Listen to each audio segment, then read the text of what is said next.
સુરતમાં આકસ્મિક મોતને લઈ પરિવારજનોમાં શોક જોવા મળતો હોય છે ત્યારે સુરતના પાંડેસરા વિસ્તારના કૈલાશ ચોકડી નજીક બાલાજીનગરમાં રહેતા મૂળ યુપીના પ્રતાપગઢના 26 વર્ષીય બ્રિજેશ કુમાર નિશાળનું કરંટ લાગતા મોત નીપજ્યું હતું।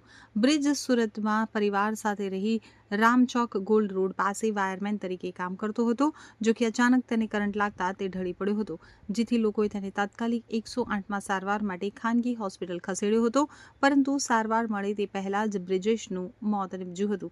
તબીબોએ તેને મૃત જાહેર કરતા પરિવારજનો ઉપર આભ તૂટી પડ્યું હતું, તો પીએમ અર્થે બ્રિજેશના શબને સિવિલ ખસેડાયો હતો, જ્યાં પરિવારજનોએ ન્યાયની માંગ સાથે મૃતદેહ નહીં સ્વીકારવાની ચીમકી આપી હતી। વધુમાં મૃતકના 1 વર્ષ પહેલા જ લગ્ન થયા હતા અને પત્ની સાથે સુરતમાં રહેતો હતો। અચાનક બ્રિજેશના મોતને લઈ પરિવાર ઉપર આભ તૂટી પડ્યું છે। હાલ આ મામલે પોલીસે ગુનો નોંધી તપાસ હાથ धरी है। जी, आपका नाम बताइए और क्या हुआ था? सुरेश चंद निषाद नाम है हमारा और हमारे लड़के का नाम ब्रिजेश कुमार निषाद है और वो इलेक्ट्रिक का काम कर रहा था। इलेक्ट्रिक काम करने के दौरान वो सीसीटीवी कैमरा लगा रहा था, उसी के दौरान अब इसको करंट लगने से डेथ हो गया। हम जिग्गू भाई उनका कॉन्ट्रैक्टर है और मकान मालिक चाहे मुआवजा दे और या जिग्गू भाई दे, हमारे को न्याय और मुआवजा चाहिए।